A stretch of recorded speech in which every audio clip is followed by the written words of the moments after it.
Bismillahirrahmanirrahim. Assalamualaikum warahmatullahi wabarakatuh.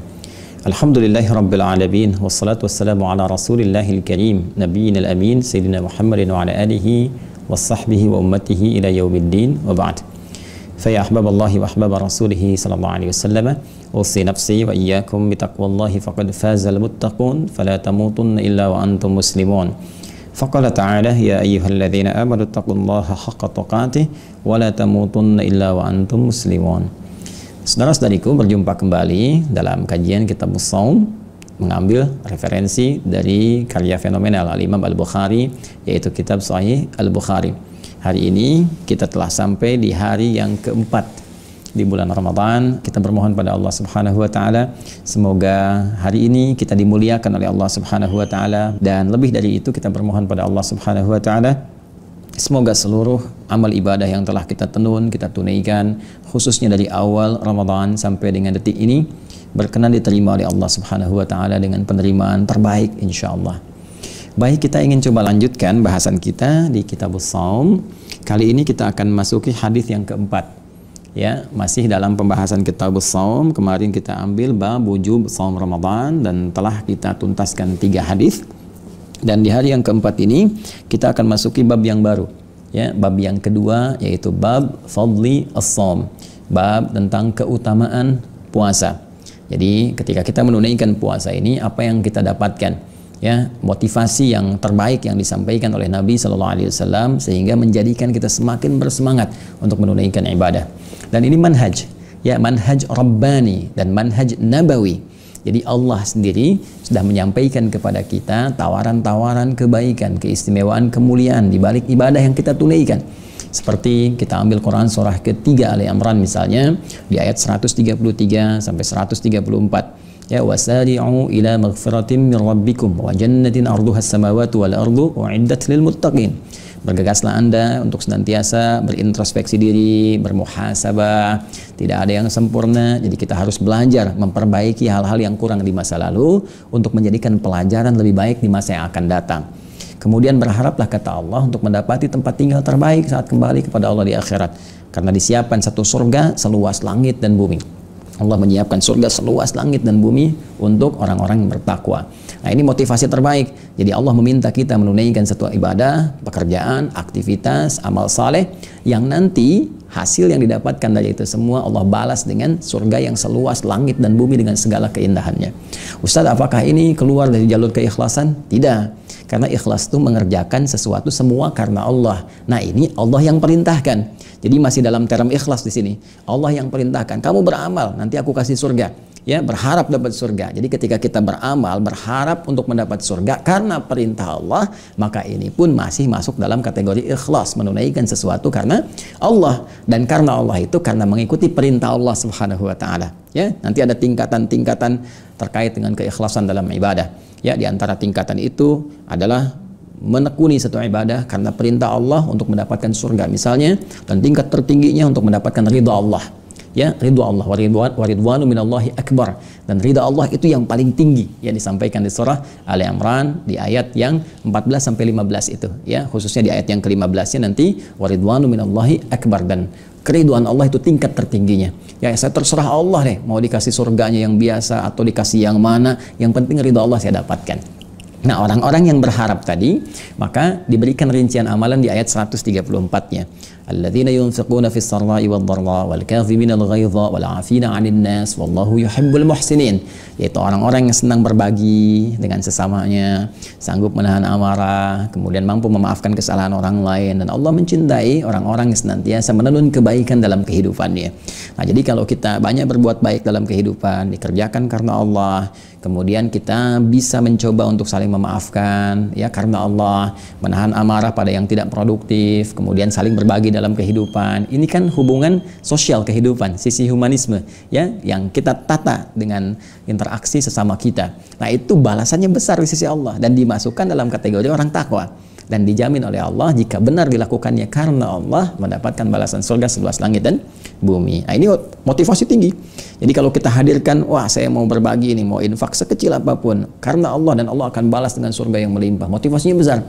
Nah, itulah yang dibawa kemudian manhajnya diterapkan juga oleh Nabi Shallallahu Alaihi Wasallam, menginfokan kepada kita. Mudah bagi Nabi untuk memerintahkan saja. Tapi ketika diinfokan, ini loh, ada sesuatu yang besar yang bisa kamu dapatkan. Motivasinya beda kan pada diri kita, ya, lain semangatnya. Dan ini kita kerjakan karena Allah, untuk mengikuti petunjuk Rasulullah. Jelas ya? Baik. Nah, sekarang terkait dengan siam Ramadan, terkait dengan saum, apa yang kita bisa dapatkan dari saum Ramadan yang kita tunaikan ini? Dari siam yang kita lakukan, apa yang bisa kita dapatkan yang dijamin langsung oleh Allah Subhanahu wa taala melalui lisan Rasulullah sallallahu alaihi wasallam yang punya sifat kebenaran yang tidak diragukan karena bersumber dari Allah Subhanahu wa taala. Wa ma yantiqu 'anil hawa in huwa illa wahyu yuha. Baik, sekarang kita masuki bab yang kedua untuk menjawab pertanyaan tadi. Bismillahirrahmanirrahim. Bab fadlis saumi. Ya, bab yang menerangkan tentang keutamaan puasa. Baik, ini bisa sebetulnya kita babun, ya, fadlus saumi. Tapi di sini Al-Imam Al-Bukhari mengidofatkan bab kemudian ke kata fadlun. Jadinya mudhaf ilaih, ya, babu fadli. Nah, ini kalau menggunakan rumus mudhaf ilaih, diidofatkan, disambungkan, disandingkan katanya sehingga seakan menjadi menyatu, ini menunjukkan pentingnya sesuatu yang tidak terpisahkan. Seakan beliau ingin mengatakan, hei, bab kedua ini juga penting, nggak bisa dipisahkan dari bab yang pertama. Kan? Pembahasan ini cukup menarik, pembahasan ini istimewa. Jadi jangan Anda pisahkan mencari keutamaannya saja, karena babnya pun penting untuk dibahas. Nah, kalau kita terjemahkan bab fadli saumi, bab yang penting untuk diketahui tentang keutamaan puasa. Hadza babu fadli saumi. Demikian kalimat lengkapnya, takdir di Arabnya.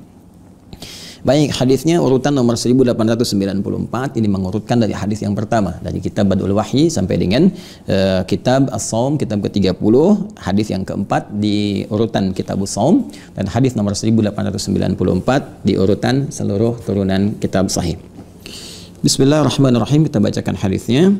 Haddatsana Abdullah bin Maslamah an Malik an Abi Zanad an Abi Zinad an Al-A'raj an Abi Hurairah radhiyallahu taala anhu. Nah, ini sanad terakhirnya yang terhubung ke Rasulullah sallallahu alaihi wasallam, yaitu sahabat Abu Hurairah. Nah, ini julukan ya, kunyah namanya. Nama aslinya pernah saya sampaikan, Abdurrahman, ya, Abdurrahman bin Sakhar. Sebetulnya sebelum masuk Islam itu Abdul Syams namanya, karena sempat majusi.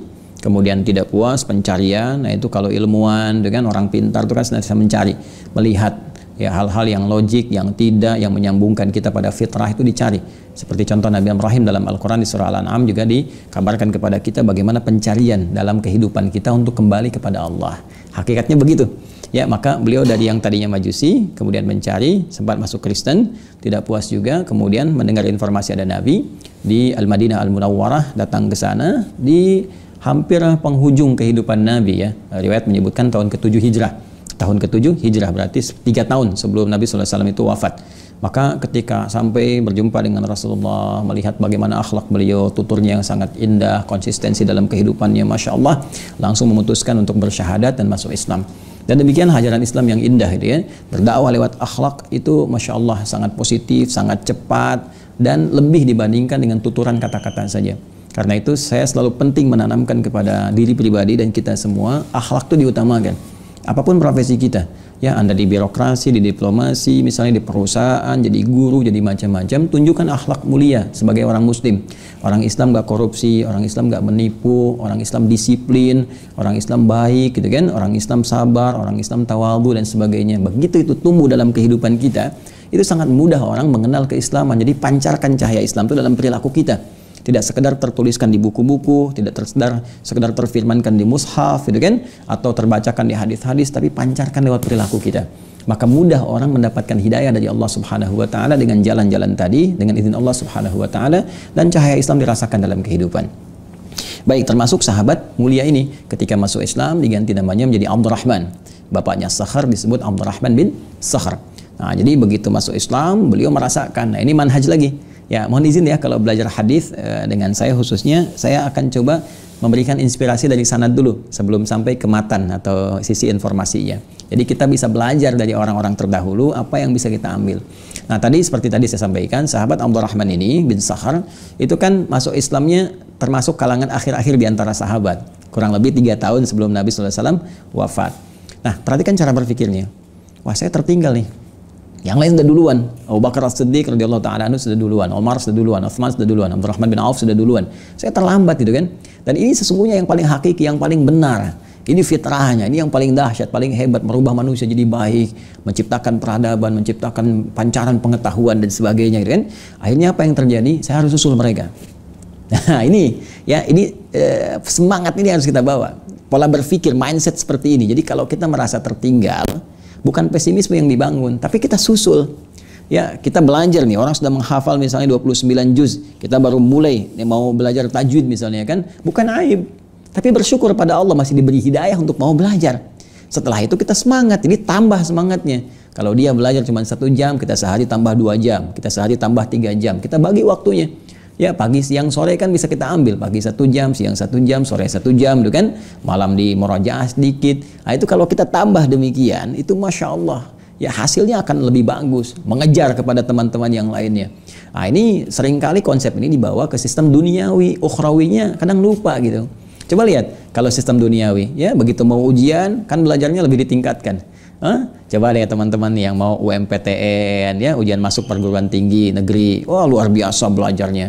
Ada yang mau masuk pekerjaan, ada yang ikut CPNS macam-macam, itu kan luar biasa. Tingkatkan lagi, pekerjaan tinggi lagi, ya. Apalagi kalau mau ikut ujian-ujian tertentu, sertifikasi, kan semakin ditingkatkan itu. Ya, supaya kualitas lebih meningkat. Kenapa urusan akhirat ini nggak dipakai konsepnya? Padahal asalnya ini diletakkan untuk kepentingan akhirat. Disebut dengan fastabiqul khairat di Al-Baqarah Quran surah kedua ayat 148 itu. Walikulli wijhatun huwa muwalliha fastabiqul khairat. Setiap orang mungkin punya orientasi amal. Maka dengan orientasi itu kesenangannya berlomba dengan yang lain. Mungkin ada yang senang tahajud, ya hafalan Quran belum, ada yang senang hafalan Quran, ya puasa belum, ada yang senang puasa sunnah, tahajud belum. Nggak apa-apa.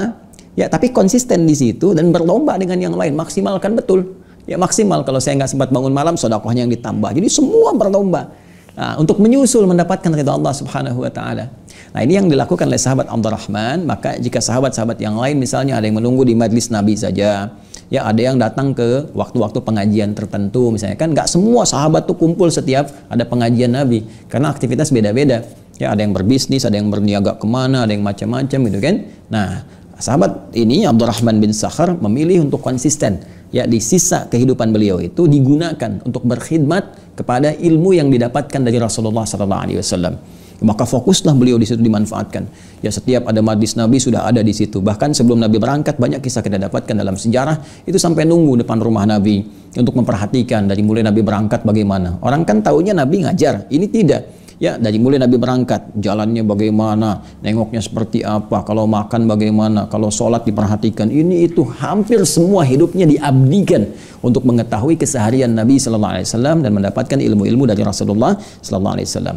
Karena itu wajar kalau beliau dalam 3 tahunnya bersama Nabi Sallallahu Alaihi Wasallam bisa mengoleksi, mendapatkan hadis yang cukup banyak dari Nabi Sallallahu Alaihi Wasallam. Kalau tidak dikatakan yang terbanyak di antara para sahabat. Sekali lagi, yang terbanyak. Bahkan di antara sekian kesempatan itu Nabi melihat bagaimana kesungguhan beliau sampai Nabi mendoakan beliau khusus, kan? Dibentangkan, dari riwayat mengatakan dibentangkan bagian dari sorbannya atau imamahnya, kemudian didoakan oleh Nabi, dipakaikan kembali sehingga dengan itu sulit untuk lupa dari apapun yang telah beliau ingat. Nah, ini sesuatu yang sangat penting. Saya ingin tekankan ini karena ada sebagian satu kalangan ya, golongan tertentu yang menyoal sahabat mulia ini, Abdurrahman bin Sakhar ini. Ya, kok bisa 3 tahun dengan Nabi mengalahkan hadisnya Sayyidah Aisyah, mengalahkan hadisnya Ali bin Abi Thalib yang menantunya Rasulullah SAW. Dibanding-bandingkan gitu kan. Nah, ini perbandingan yang tidak wajar. Kenapa? Karena seperti Sayyidah Aisyah misalnya, ini mulia, istri Nabi, ya Ummul Mukminin, Masya Allah, pintar, cerdas, luar biasa. Cuman kan tidak membersamai Nabi dalam semua kegiatan Nabi. Kalau sedang di rumah Sayyidah Aisyah, Nabi banyak didapatkan informasinya. Ya, makanya hadis-hadis yang terkait dengan kehidupan rumah tangga, sholat malamnya Nabi, macam-macamnya dan sebagainya, yang dikoleksi Sayyidah Aisyah, itu umumnya saat bersama Nabi. Ya, saat di rumahnya, saat jalan, ya, saat olahraga dan sebagainya. Tapi kan semua kegiatan Nabi tidak di rumah Sayyidah Aisyah. Ya, banyak juga yang di luarnya. Nabi kemudian ke Badar, Nabi kemudian misalnya ke Khandak, Nabi kemudian ke tempat-tempat lain, Nabi kemudian berdakwah di A, di B, di C. Nah, ini sahabat Abu Hurairah itu mengintil itu. Ya, sahabat Abdurrahman bin Sakhar mengintil itu. Jadi wajar kalau hadis yang didapatkan lebih banyak dibandingkan Sayyidah Aisyah. Kayak ginilah, Anda misalnya usia 50 tahun, gitu kan? Ada anak 5 tahun. Kok bisa hafalan anak 5 tahun lebih banyak daripada Anda yang 50 tahun? Padahal waktu hidup Anda lebih lama, kesempatan lebih lama. Ya, kemungkinan baca Al-Qur'annya banyak, kemungkinan hafalannya luas. Kenapa kok hafalan Anda kalah sama anak 5 tahun? Karena waktu yang dia gunakan, si anak 5 tahun ini dia gunakan sepenuhnya untuk Al-Qur'an.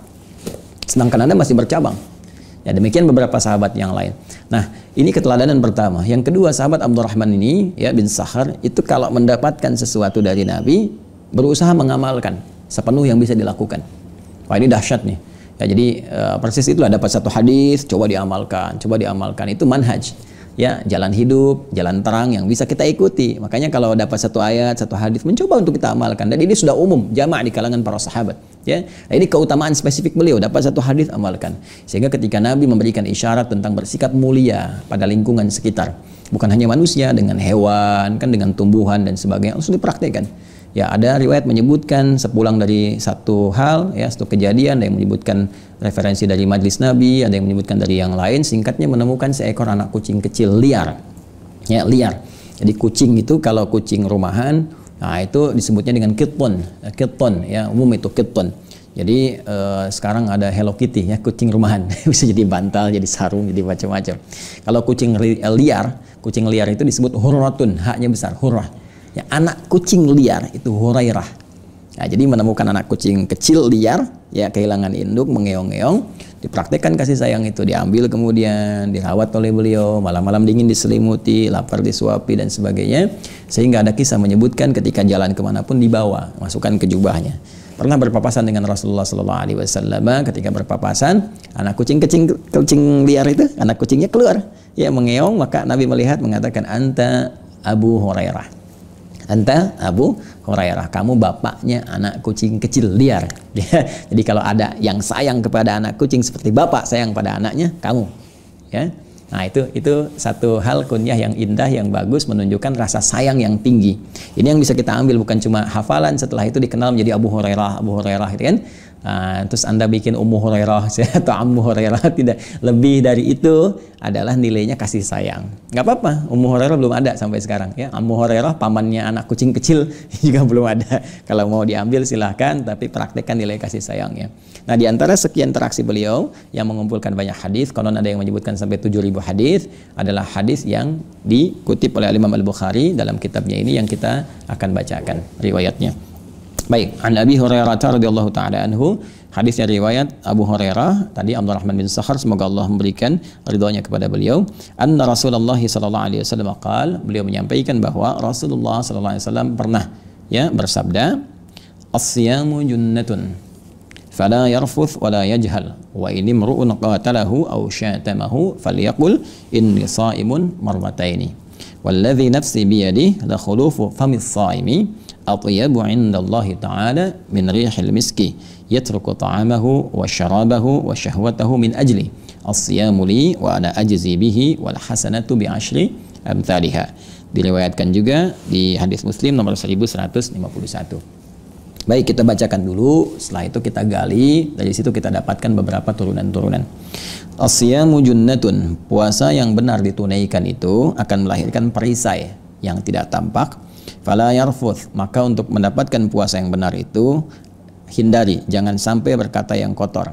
Wala yajhal, jangan berbuat yang bodoh, yang tidak pantas. Wa in imru'un qatalahu, jika ada seseorang memprovokasi untuk berselisih, au syatamahu, atau mencelanya, falyaqul, maka katakanlah, inni shaimun marrataini, aku sedang puasa, setidaknya 2 kali dia katakan. Walladzi nafsi biyadi, demi Allah yang jiwaku digenggamnya, yang jiwaku dalam genggamannya. La khulufu famis shaimi, sungguh bau mulut, ya, orang yang puasa itu atyabu 'indallahi ta'ala, itu sangat luar biasa baiknya, ya, sangat luar biasa harumnya. Atyabu, sangat harum, ya, indallahi ta'ala, di sisi Allah Subhanahu wa taala, min rihil miski, dari minyak kasturi, ya, dari harumnya kasturi. Yatruku ta'amahu, karena dia telah meninggalkan makanannya, wa syarabahu, dan minumannya, wa syahwatahu, dan syahwatnya, min ajli, karena Allah Subhanahu wa taala. As-siyamu li, puasa itu bila benar ditunaikan hanya untukku saja, wa ana ajzi bihi, dan aku yang khusus memberikan pahalanya. Wal hasanatu, dan satu kebaikan bernilai pahala itu bi asyri amthaliha, akan dibalas 10 kali lipat. Baik, mari kita lihat satu persatu, kalimat per kalimat, teman-teman sekalian, bagaimana puasa itu melahirkan keutamaan. Kalau Rasulullah SAW bersabda, perhatikan baik-baik, as-siyamu junnatun, puasa yang benar itu ditunaikannya akan melahirkan perisai. Nah, perhatikan baik-baik. Imam Al-Bukhari memberikan judulnya kan bab fadlis saum, ya kan? Bab keutamaan saum kan? Baik, ini saya katakan mencakup umum. Pernah ingat ya di awal saya sampaikan umum maknanya. Baik puasa yang teratur secara syariat ataupun yang pernah saya sampaikan di pertemuan lalu, ya puasa-puasa yang menahan walau tidak seluruhnya ditahan. Ya, misalnya makan yang pokok tapi masih makan yang ringan atau yang lain-lainnya, atau menahan untuk tidak bicara seperti dilakukan oleh Sayyidah Maryam alaihissalam dan sebagainya. Nah, karena ini mencakup umum, yang spesifik disebutkan Nabi diturunkan lagi. Apa turunannya? As-siyam. Disebutkan 9 kali dalam Al-Quran. Kalau sudah disebutkan kata as-siyam berarti spesifik. Ya, puasa yang punya hukum, punya aturan, punya ketentuan tertentu. Dimulai dari terbit fajar sampai terbenam matahari dengan syarat dan ketentuan tertentu. Nah, jadi kalau ingin mendapatkan keutamaan dari puasa Ramadan khususnya, maka Nabi memberikan rumus yang pertama, as-siyam. Puasanya harus ikut aturan. Ya, puasanya harus ikut aturan. Jadi kalau ingin mendapatkan keistimewaan dari puasa Ramadan kita, ikuti aturannya. Ya, ikuti aturannya. Ya, apa Nabi yang perintahkan kepada kita? Apa yang diberikan ketentuannya kepada kita? Ketika melanggar ketentuan itu, maka jangan harap mendapatkan keistimewaan yang dimaksudkan. Karena Nabi pun nanti di lain kesempatan mengatakan, "Rubba sha'imin laisa lahu min siyamihi illal ju' wal 'atash." Ya, tidak sedikit ada sementara orang puasa nggak mendapatkan apapun dari keutamaan puasa kecuali lapar dan haus saja. Ya, dia cuma nahan lapar, nahan haus, nggak dapat apa-apa. Nah, apa di antara penyebabnya? Dia puasanya tidak mengikuti aturan. Junnatun, yang pertama didapatkan teman-teman sekalian dari puasa yang benar itu adalah junnah. Saya pernah sampaikan, ya, ada junnah, ada jinnah, ada jannah. Semua kata ini terambil dari akar yang sama, yaitu jim dan nun asalnya. Semua kata yang terambil dari kata jim dan nun, teman-teman sekalian, itu artinya sesuatu yang tersembunyi. Ya, sesuatu yang tidak nampak dalam pandangan kita. Jin misalnya disebut dengan jin karena tak nampak dalam pandangan kita, dia tersembunyi. Ya, lawannya ins, sesuatu yang nampak. Jadi kalau di Al-Quran dipasangkan jin dengan ins ini kurang lebih sebanyak 18 kali. Ya, ma'syaral jinni wal ins, wa ma khalaqtul jinna wal ins. Kenapa jin disebut dengan jin? Karena fitrahnya tersembunyi. Karena itu sering saya katakan kalau ada jin melakukan penampakan, itu jin itu sedang punya masalah. Ya kan? Dan yang lebih punya masalah adalah orang-orang yang cari penampakan jin. Ya, sebaliknya manusia itu tampak, ins, tampak, terlihat, nyata. Jadi kalau ada manusia sedang sembunyi-sembunyi, ya, masuk rumah sembunyi-sembunyi, masuk kantor sembunyi-sembunyi, itu tandanya dia sedang, ya, bukan jadi jin, ya, sedang punya masalah. Ya, itu gampang kok ngelihatnya. Kalau berpapasan dengan Anda tiba-tiba sembunyi-sembunyi, ya, itu sedang punya masalah dengan Anda, gitu kan? Baik. Kemudian teman-teman sekalian, janin misalnya. Janin kenapa disebut janin? Karena tak tampak, ya, dalam perut ibunda, belum keluar. Nah, jannah, ya, jannah, surga. Kenapa disebut jannah? Karena sekarang belum tampak, masih gaib sifatnya. Nanti saat kembali kepada Allah, kita mendapat rahmat Allah, insya Allah kita bisa menatap, merasakan dan hidup di dalamnya. Ya, jinnatun, jamak dari kata jin. Ya, minal jinnati wan nas. Ya, ins dijamakkan jadi nas, jin dijamakkan jadi jinnah. Nah, junnatun, jannah, surga, jinnah, jamak dari jin, junnatun itu perisai. Kenapa disebut dengan perisai di sini? Ya, karena keadaan disebut dengan junnah perisainya karena dia nggak nampak. Ya, karena dia tidak nampak. Jadi tidak menggunakan kata ridun, rida, gitu kan? Itu sesuatu yang terlihat, nampak, ya. Dalam peperangan misalnya ada tameng, ada apa gitu, itu nampak. Kalau ini menggunakan kata junnah, artinya nggak kelihatan.